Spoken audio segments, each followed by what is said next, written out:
Hello મિત્રો, હું doctor Manoj Ambaliya.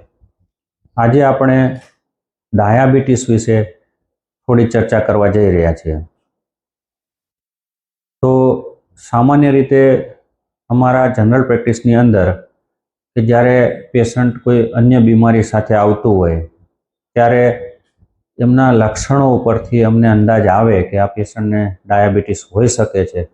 તો અમે ત્યારે એનું રેન્ડમ બ્લડ શુગર ચેક કરતા હોઈએ અને હાઈ આવતું હોય તો અમને ખ્યાલ આવતો હોય છે કે આ પેશન્ટને ડાયાબિટીસ છે. તો પછી એમને અમે એમડી ડૉક્ટર પાસે જઈ અને પ્રોપર ડાયાબિટીસની ગોળી ચાલુ કરાવવાની સલાહ આપતા હોઈએ છીએ. પણ જનરલી અમે જોયું છે કે પેશન્ટને જ્યારે ફર્સ્ટ ટાઈમ ડાયાબિટીસ ડિટેક્ટ થાય ત્યારે પેશન્ટ અમને એવું કહેતું હોય છે કે સાહેબ કાયમ ગોળીઓ લઈએ તો કિડની બગડી જાય, એટલા માટે આપણે કાયમ ગોળી લેવી નથી. તમે અત્યારે એવી લખી દો કે અત્યારે હાલ સારું થઈ જાય, મને આમ તો કાંઈ થતું જ નથી શરીરમાં. એટલે મિત્રો, આમાં ડાયાબિટીસમાં કેવું હોય છે કે તમારું ડાયાબિટીસ જ્યારે ઇનિશિયલી વધવાનું ચાલુ થાય એટલે તમારા શરીરમાં તાત્કાલિક એવા કોઈ લક્ષણો દેખાતા નથી હોતા, સાયલન્ટ ડાયાબિટીસ હોય છે. પણ જ્યારે એ 250 ઉપર જાય, થોડોક સમય લાંબો સમય સુધી હાઈ બ્લડ પ્રેશર રહે એટલે ત્યારે તમને એના ડાયાબિટીસના લક્ષણો જે છે કે તરસ વધારે લાગવી, થાક લાગવો, પગની પીંડીઓ કળવી, પગના તળિયા બળવા, ગુસ્સો વધારે આવવો, વજન ઉતરવું, એવા લક્ષણોનો તમને ખ્યાલ આવશે.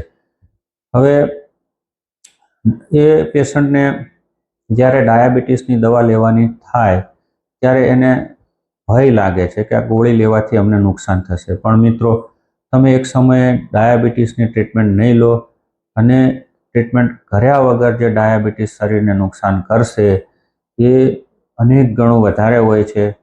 સુગર સતત લોહીની અંદર વધારે રહે તો આંખના પડદા ડેમેજ થવાથી અંધાપો આવતો હોય છે, હૃદય પહોળા થઈ જતા હોય છે, નસો જે છે પગના છેવાડાના જે ભાગ છે, હાથના પંજા આંગળા, પગના આંગળા, એમાં નસો સુકાતી હોય છે.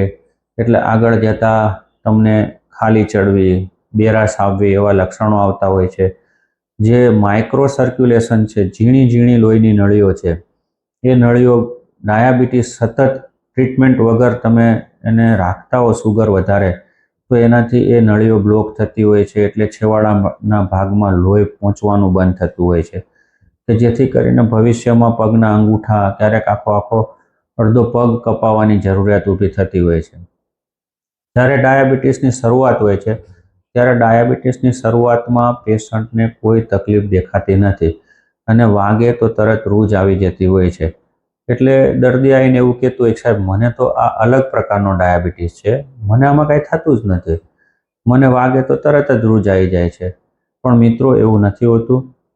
આમાં તમારે ડાયાબિટીસ જેમ જૂનો થાય, 5-7 વર્ષ 10 વર્ષ જૂનો થાય પછી શરીરની અંદર ડેમેજ ચાલુ થાય, એ ડેમેજ રિવર્સિબલ હોતા નથી. પડદા ડેમેજ થઈ ગયા પછી સુધરતા નથી. પગની નસો છે, લોહીની નળીઓ છે, એ એકદમ બરડ અને સાંકડી થઈ ગયા પછી એમાં સુધારો લાવવો અઘરો હોય છે.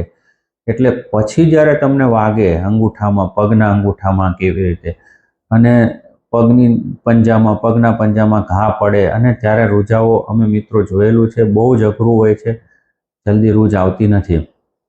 એટલે તમે એવું ન માનશો કે તમને અલગ પ્રકારનો ડાયાબિટીસ છે. એવો અલગ પ્રકારનો કોઈ ડાયાબિટીસ હોતો નથી. જે બધાને ડાયાબિટીસ ટાઈપ 2 થતો હોય છે એવો જ તમને થતો હોય છે અને એના લક્ષણો ગંભીર લક્ષણો છે. તમે સતત એની ટ્રીટમેન્ટ ન લો તો લાંબા સમયે બધાને જ જોવા મળતા હોય છે.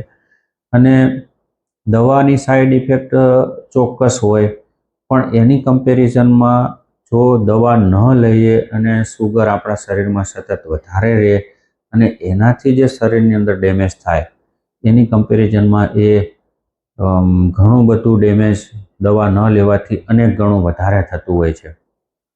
બીજું કે દર્દી સામાન્ય રીતે ડાયાબિટીસની ટ્રીટમેન્ટ લેતું હોય અને એમડી ડૉક્ટર દવા લખી આપે એટલે 1-2 વખત બ્લડ રિપોર્ટ કરાવે, નોર્મલ આવે એટલે વર્ષો સુધી પાછું બતાવવા નથી જતું અને ઘણી વખત તો ગોળી લેતા લેતા વધારે રહેતું હોય છે.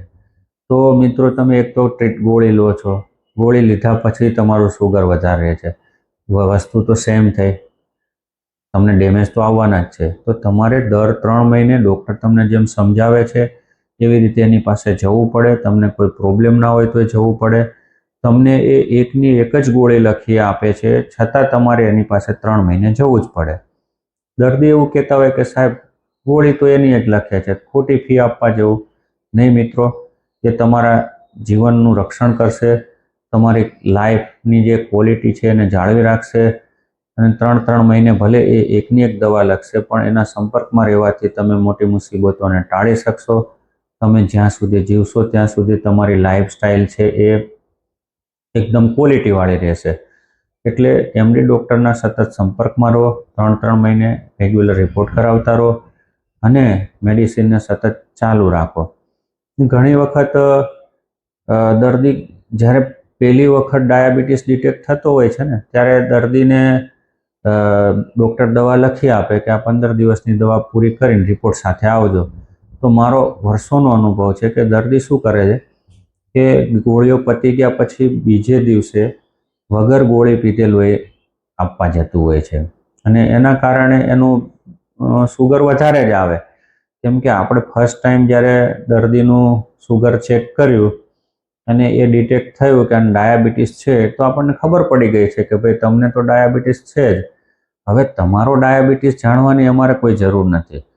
હવે પછી તમે જ્યારે લોહી ચેક કરાવો ત્યારે તમારો ડાયાબિટીસ નથી જાણવાનો, પણ તમે જે મેડિસિન લો છો એ તમારા શરીરની અંદર કેટલી અસર કરે છે, મેડિસિનના લીધે તમારું સુગર કંટ્રોલમાં રહે છે કે નથી રહેતું એ જાણવાનું છે. એટલે જ્યારે બી બીજી વખત કે પછી ભવિષ્યમાં ગમે ત્યારે આપણે જ્યારે સુગર ચેક કરાવવા જઈએ લેબોરેટરીમાં, એ દિવસે અવશ્ય ગોળી લીધેલી હોવી જોઈએ ડૉક્ટરે સમજાવ્યા પ્રમાણે.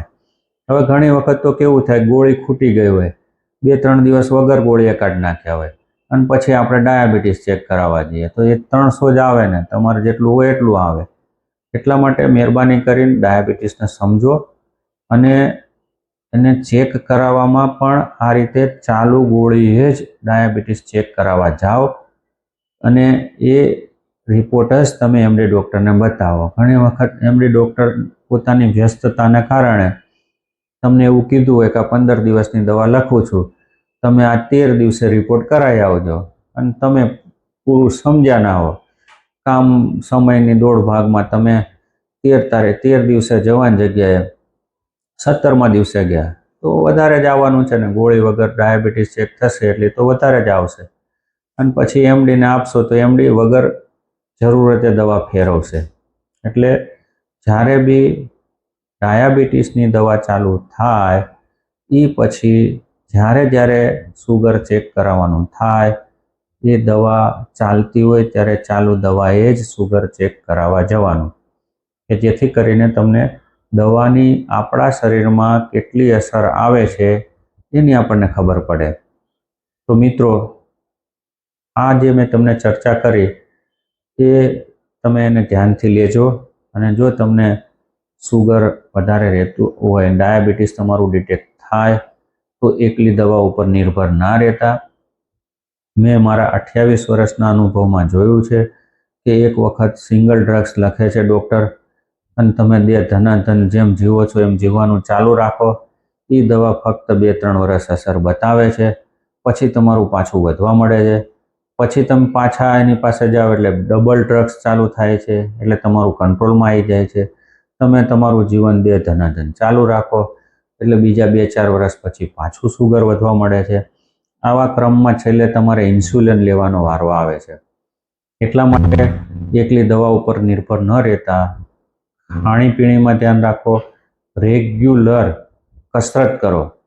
કસરત, ચાલવું, તરવું અને પરેજી રાખવી ખોરાકમાં, અને સાથે રેગ્યુલર દવા લો, તો મારું એવું માનવું છે કે ઓછી દવાએ તમને ડાયાબિટીસ કંટ્રોલમાં રહેશે અને તમે એકદમ તંદુરસ્ત જીવન જીવી શકશો.